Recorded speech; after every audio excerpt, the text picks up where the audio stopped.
Hello, everyone. Welcome to the Entheos Optimal Living Academy. My name is Travis Thomas, and I am excited, as always. I'm always excited to be here. I don't know if you guys picked that up through my presentation, but I'm excited once again to share another talk with you today. And today's talk is entitled "You Made It, Now What?" For today's event is something that I'm really passionate about. Now, one of the things that I get to do on a daily basis as a life coach and a leadership coach is I work at an academy here in Florida that trains kids who want to be professional athletes, who want to be Division I college athletes, professionals who are already playing professionally, as well as every kind of skill level in between. So I get to work with kids and adults on a daily basis about really achieving the goals that they want to achieve. And if you're like me, you probably have some big goals out there that you're aspiring to as well. And I think most of us do. But I think the temptation is that we can become so transfixed on the goals that we want to achieve that we forget about the journey.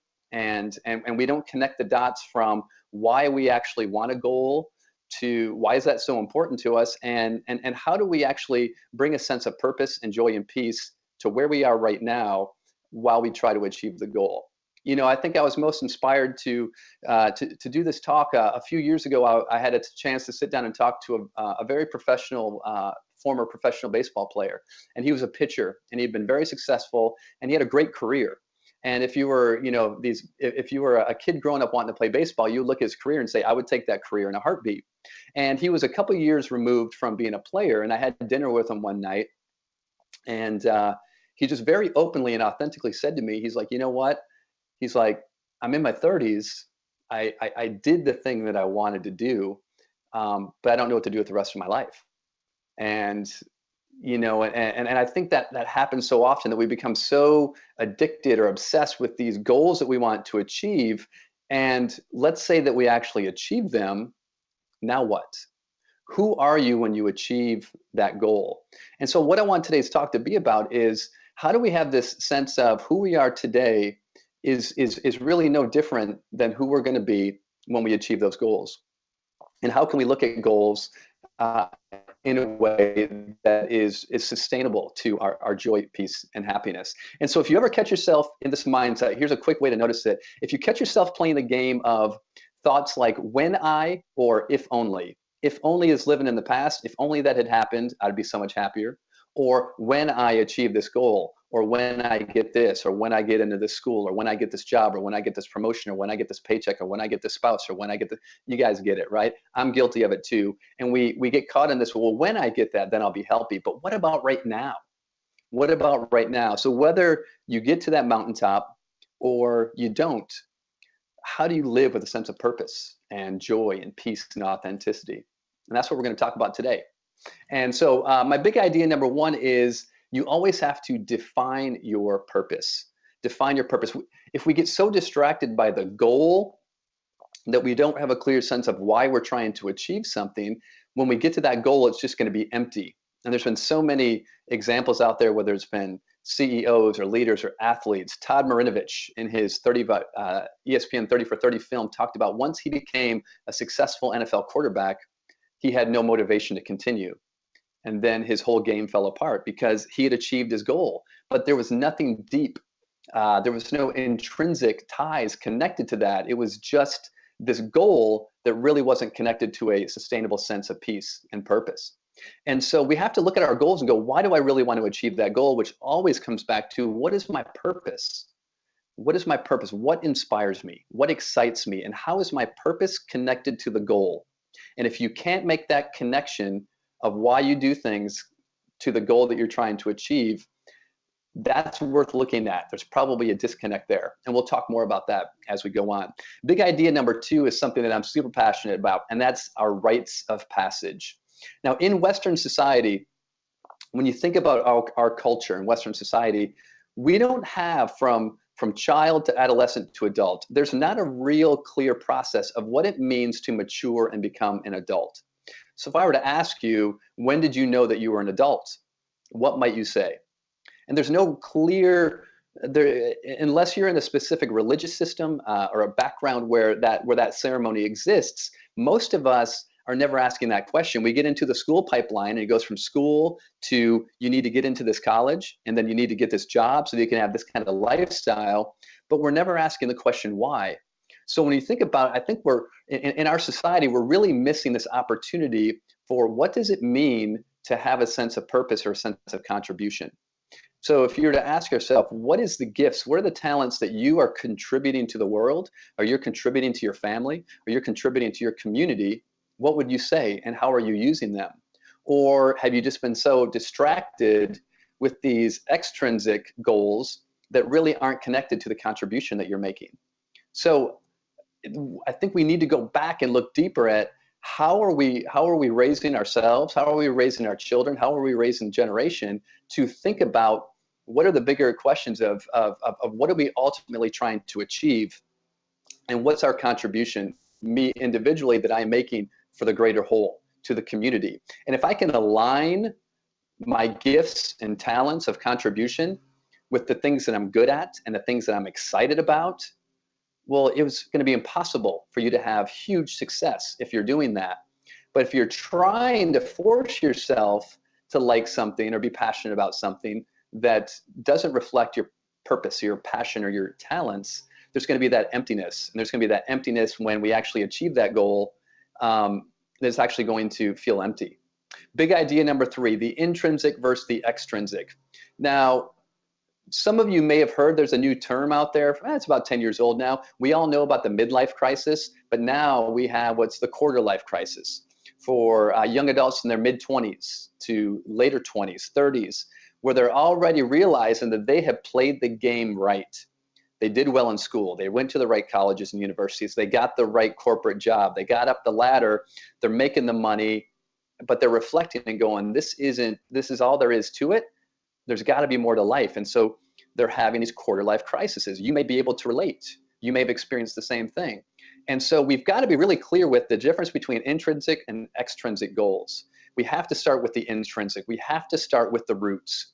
When I say roots, I mean, what are those things, those couple of things, those couple of qualities, those couple of things in your life that are most important to you? Those are the roots. Everything grows out of the roots. The extrinsic goals that we create for ourselves, well, those help create the fruit. But we just can't focus on the fruit. If we're only focusing on the fruits, we're not nurturing the roots. And you can never change the fruit without first tending to the roots. There's a great book out there right now. It's one of the best books that I've read, especially on leadership. And it's called Legacy. And the book is about the New Zealand All Blacks rugby team, their rugby culture. And for those of you who don't know about the All Blacks, New Zealand All Blacks, it is the most successful sports franchise in the world. If you look at statistics at their winning percentage, they are the most successful of any other sports organization. And the book talks about how they went back to their roots of how they created the culture. And it's about faith and family, and that's what they tend to. They don't tend to championships and achievements. Everything that they're cultivating in the culture of that team is built on these simple roots. And then the winning and the fruit comes out of that. So we need to be clear that our intrinsic goals are most important. The extrinsic goals should be a reflection of our intrinsic goals. Does that make sense? I hope so. Yeah, nod with me. Okay, if you're nodding, you should feel silly because this is probably a recording. So anyways, big idea number 4. Stay in your lane. And I know I've talked about this in previous talks. Stay in your lane, right? It's so difficult when we're doing what we think is best and we're working hard, we're staying connected to our intrinsic goals. And then we look over to the right, we look over to the left, and we see how well someone else is doing or the achievements that they got. We start to doubt ourselves and we start to second guess whether we're doing things right. I love in yoga, they use the expression, stay on your mat. Right? Don't focus on how limber someone else is or how klutzy someone else is. That I'd be the klutzy one, right? Stay on your mat. Stay in your own lane. Focus on what you can focus on. Your experience is your experience. It's no one else's. There's no reason for you to compare yourself to anyone else. Can you emulate others? Absolutely. Can you learn from others? Absolutely. But if you're comparing yourself as far as I should be that successful, or why aren't I more successful? And you're comparing yourself to them, you're doing yourself a disservice. You're taking away, you're discrediting your own authenticity. And at the end of the day, stay in your lane. And this idea I really love is don't mistake common with normal. You hear people say, well, that's just not normal. And I think often we mistake commonality with being normal. Just because a billion other people on the planet are doing something doesn't mean that that's normal. It just means it's common, right? And so don't mistake a great number of people doing something for that's the way that you should be doing it, right? Do what feels right and authentic and true to your purpose. So that's big idea number 4, stay in your lane. Big idea number 5 is, again, focus on the roots, not on the fruit. Okay, and I put that in here again because it's that constant reminder. You can be like, okay, I'm focusing on the roots, the roots, the roots, the roots. Why isn't the fruit growing? Am I doing it wrong? What's going on? I must be doing it wrong. I must be an idiot. No, tend to the roots. The fruit will take care of itself. There's the great analogy of bamboo, right? Bamboo, and I didn't know about this until recently. Bamboo grows forever. The longest amount of growth that bamboo goes through, the longest time period, is under the surface. Because it's such a strong plant, it's under the surface where the roots are, that's where all the growth is taking place, but it's under there forever. So if you planted bamboo, you would look at the ground and go, I'm a horrible gardener. I'm not doing a good job. It's not breaking through. But the cool thing about bamboo is once it breaks through the surface of the ground, it just takes off. Right? The learning, the growth just goes through the roof like that. But it's tending to the roots. It's tending to the foundation and the structure that is where all the basis is being created. And once we've established that, the sky is the limit. So we need to see our intrinsic goals and our roots like that bamboo. We need to keep tending to them and not get distracted by the fruits. The fruits will come when we tend to the roots. It reminds me of an experience I had when I started off in improvisation back in '99, back in Boston. And I'd worked my way up through the ranks a little bit. And I was in the cast just below the main stage cast. And the main stage cast, that was my fruit, right? That's where I wanted to be.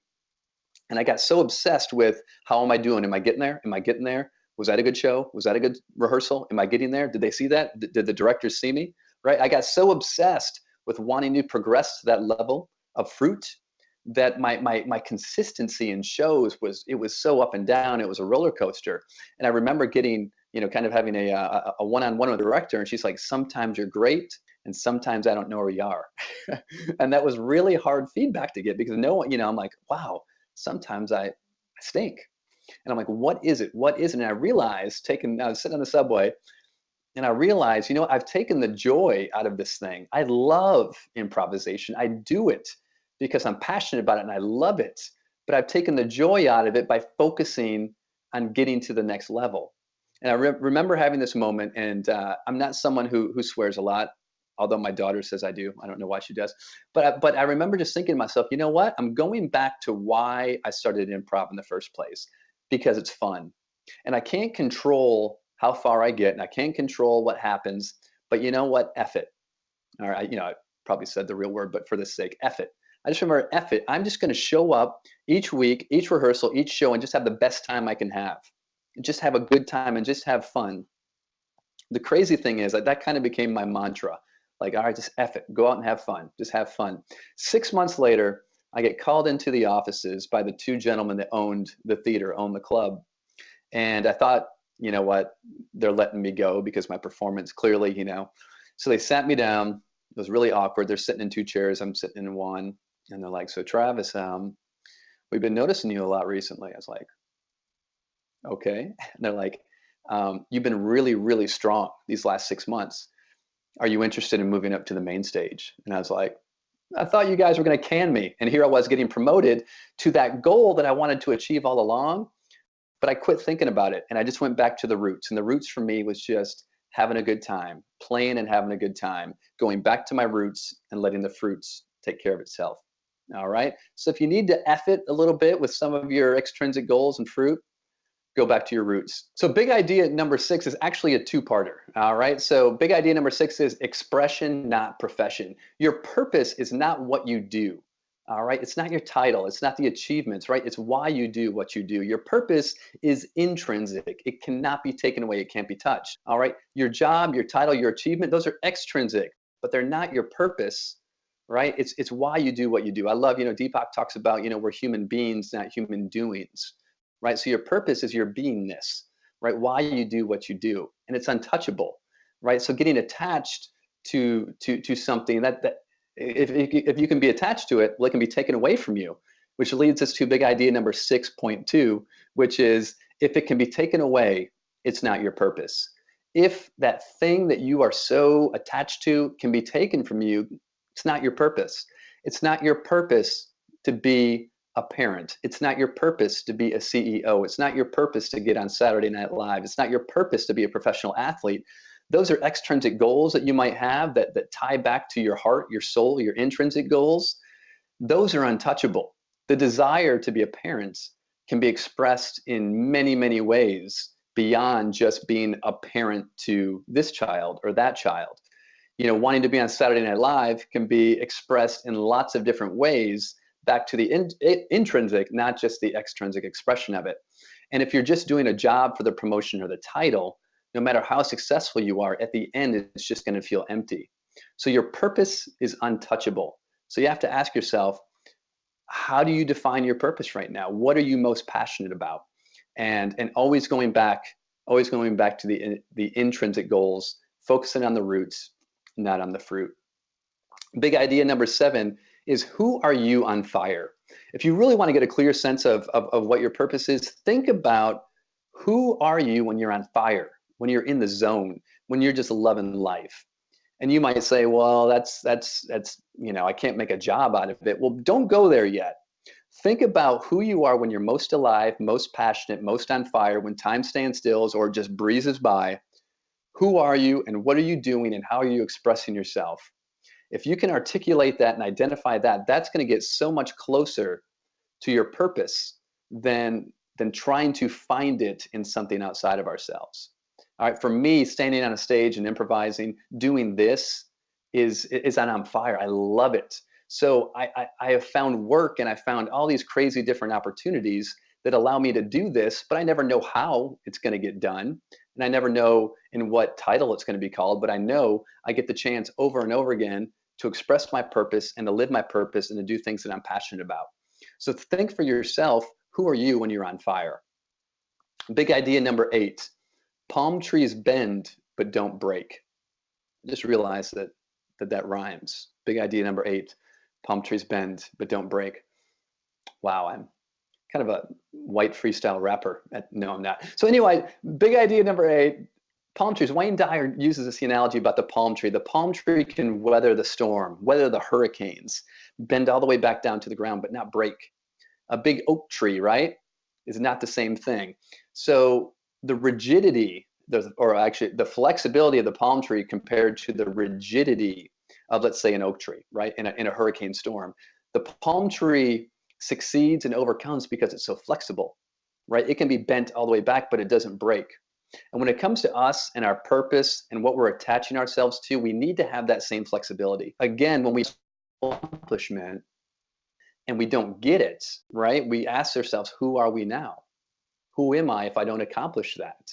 Instead of understanding that your purpose and your expression is with you wherever you go, no matter what you do. So it's not just contained in a title or achievement. It's inside of you, and it can never, ever be taken away. So that flexibility when it comes to expressing your purpose is unlimited, which leads us to big idea number 9, which is, use your compass, not your map. And I know I've shared this idea before. It's one of my favorite analogies, right? When it comes to expressing your purpose, you got to have a compass mentality, not a map mentality. And when we get so fixated on goals, and I will be happy once I get to that goal, and we often go, to get to that goal, I have to go here, then I have to go here, and then this happens, and this has to happen, and this doesn't happen, I'm screwed, I'm off the map, I'm failing. Compared to when we rely on our purpose as a compass, we might get taken over here, we might get taken over here, we might get taken over here, right? But as long as we're expressing that authenticity, that purpose of who we are, it doesn't matter where we are. It doesn't matter where we go. the fruit will be less important because we know that we're just living from our roots. We're living from our intrinsic goals. And again, the deeper our roots are planted, the more flexible our palm tree is going to be. But if we've got shallow roots and we're fixated, we're fixed on what the results have to be and what the results have to look like and what my life has to happen, when we face some adversity, when we face some strong winds or some storms, we're not going to have the structure, the roots, the foundation to hold up. We're going to be rigid, we're going to snap, and we're going to break. And we'll be back asking ourselves, well, who am I? What do I do now? And again, even if I achieved the goal, what's on the other end of that goal? You've made it.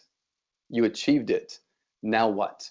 Was your life goal to achieve that thing? And if so, why? Who are you now? So who are you even if you achieve that goal? And who are you if you don't achieve that goal? As long as you've got those intrinsic roots planted and you're firm and you're clear on what they are, you get to the top of the mountain, it's like, sweet, let's go climb another mountain. Or if you never quite get to that mountain, you're like, sweet, I'm over here now, but I'm still climbing my way up that mountain. Remember, it's the journey, not the destination. Which brings us to big idea number 10. What is your contribution? And I know I referred to it earlier, especially with our rites of passage, but what is the contribution? What is the contribution that you can make to the world? When you look back, right? When you look back over the last 5 years or 10 years of your life, where you're sitting now, what contribution have you made to others?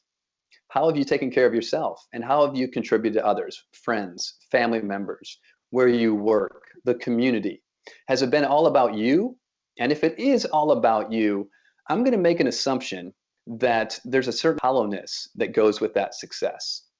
But when you're making a contribution and see that you're having an impact on people's lives, that connects intrinsically to your purpose, right? To me, a purpose can never be complete unless there is an external contribution to how we express it and how we live it and how we share our talents. So you have to ask yourself, what are your gifts? How do you share your talents, your love, your passion, your joy with others? What does it look like? Is it creative? Is it analytical? Is it physical? You know, are you with your labor? How do you share your gifts? And if you can figure out a way to build a career of expression around your gifts, you're going to be really happy. And if you can find a way to bless others with your gifts, you're even going to be that much more full and satisfied because you're really just fully expressing your purpose and your authenticity to its highest. And so now what? That brings us to the end. Now what? As you can see, when we get to the end, it's irrelevant. So whether you made it or not, now what? Who are you? What are you trying to achieve? And again, the what you're trying to achieve becomes so less important than how am I nurturing my intrinsic roots? How am I nurturing my purpose and living it in a bigger way? Because that is acknowledging that we are constantly evolving, that our passions are constantly evolving and changing. And when we see it as a journey, there are always new opportunities to share our gifts. But if we've put our blinders on around one goal and we get there, well, now what? So it's got to be deeply connected. It's got to be deeply connected to your purpose and your authenticity, and asking yourself, if you're climbing up that ladder right now, you got to look up and you got to look down. You have to say, am I on the right ladder? Am I on the ladder that connects with my passion and purpose? And if not, it could be painful, but it might be time to get off that ladder and get on one that you can keep climbing forever. So I could keep talking, but my little tiny pink Post-it notes are done. So, and I'm looking at the time, and I think I'm right about there as far as a good time for this talk. So I'm excited. I'm excited for you. I'm inspired to hear what you come up with. And if you get a chance, drop me a message in the entheos community. I would love to know how you're doing, what your roots look like. And if you need any help helping to articulate or identify that purpose, I would love to help with that as well. So thank you once again. Thank you if you made it this far in the video. You're very patient. I appreciate it, and have a wonderful, wonderful day.